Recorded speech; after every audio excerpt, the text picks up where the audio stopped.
반갑습니다. 청춘부동산입니다.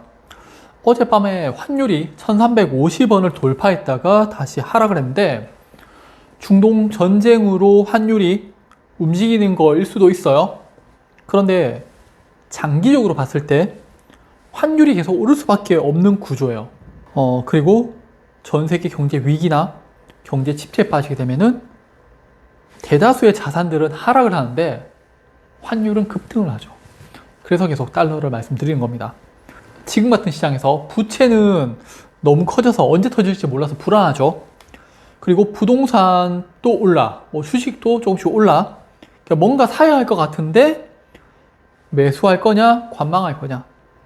선택이 안 될 때 가장 좋은 상품이 바로 달러라는 겁니다. 그러면 오늘은 왜 달러를 매수해야 되는지 설명드리겠습니다. 우선 오늘 내용 좀 어렵습니다. 전문적인 내용을 좀 담고 있고, 우선 금 차트를 보여드릴게요. 2001년부터 계속 상승하고 있죠. 자, 2013년에서 2016년 사이에 한번 조정을 보였지만은 계속 상승합니다. 왜냐하면 달러는 금의 대체제죠. 예전에 금본위 제도라고 해서 달러가 금을 본위로 하는, 기반으로 하는 그렇게 유통을 했다가 미국의 달러가 힘이 커지면서 그런 금본위 제도를 없애버렸죠. 그리고 2001년에 IT 버블 붕괴가 발생을 합니다. 미국의 경제가 휘청하는 그런 사태가 발생을 했고, 이때 미국이 금리 인하를 통해서 유동성 공급을 해요. 자, 유동성이 공급되면은 인플레이션이 발생하면서 물가가 올라가게 되겠죠. 그러면은 사람들이 살기 어려워져요. 우리 지금 인플레이션이 엄청 심하잖아요. 대다수의 국민들이 고통받고 있죠. 똑같은 겁니다. 생필품 등의 물가가 상승하게 되고요. 근데 미국은 여기서 다른 선택을 합니다. 무역을 통해서 저렴한 노동력을 이용 저렴한 제품을 생산하는 중국에 눈을 돌리게 돼요. 그래서 정리를 하자면은 미국의 경제 위기에서 돈을 풀어서 인플레이션이 발생하는 거를 중국으로부터 저렴한 물건들을 사와서 물가 상승률을 낮추는, 그러니까 물가를 방어하는 그런 전략을 쓰게 되는 겁니다. 중국의 경제 성장률인데 일본의 버블 붕괴 때부터 아시안 외환위기까지 경제 성장률이 하락을 하다가 2000년 이후부터 중국이 살아나기 시작을 하죠. 2003년부터 서브프라임 전까지 전 세계 경제가 호황이었어요. 미국은 달러를 찍어내서 소비를 하고요. 중국과 베트남 등이 물건을 만들게 되고 남미하고 아프리카 등에서 원자재 등을 공급하게 되죠. 그러면서 전 세계가 이제 선순환적인 모습을 보이면서 엄청난 경제 호황을 맞이하게 됩니다. 그리고 미국의 금리 인하, 금리 인상, 서브프라임이 터지는데 여기서 알아야 될 거는 부채, 돈을 풀어가지고 경제를 살리는 이 방법은 나중에 더 큰 문제를 야기할 수가 있습니다. 지금의 우리나라와 좀 비슷하지 않나라는 생각을 하고요. 부동산 문제를 터뜨리지 않기 위해서 윤석열 정부에서 돈을 계속 풀고 있죠. 이번에 또 너무 오르니까 대출을 막아버리는 그런 좀 너무 극단적인 정책을 쓰는 것 같아요. 다시 달러로 돌아와서 IT 버블 이후에 천문학적인 자금 공급으로 달러의 가치가 낮아지고 금 가격이 급등을 했다는 겁니다. 그런데 환율을 보면요, IMF 이후에 환율이 계속 저점이 올라가고 있죠. 이 말이 뭐냐면은 달러가 돈을 풀어서 가치가 낮아진 것 이상으로 대한민국의 원화 가치가 더 많이 낮아졌다는 거예요.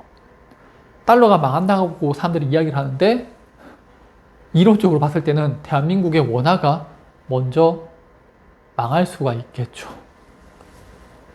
실제 미국의 중앙은행 대체대조표를 보면요, 돈을 조금씩 풀다가 2008년 서브프라임 이후에 천문학적인 돈을 풀죠. 코로나 이후에 또 돈 풀고, 이런 내용은 언론에서 워낙 많이 다루니까 사람들이 다 알아요. 그러다 보니까 미국을 걱정해요. 우리나라가 더 큰 문제를 갖고 있는데. 그런데 우리나라 중앙은행 대체대조표를 보면은 외환위기 이후에 돈이 계속 풀리죠. 지금 또 미국은 중앙은행에서 돈을 회수하고 있는데 우리나라는 최근에 또다시 돈을 증가하고 있어요. 미국보다 우리나라 화폐 가치가 더 하락을 하고 있다는 겁니다. 더 많이 풀리고 있어요.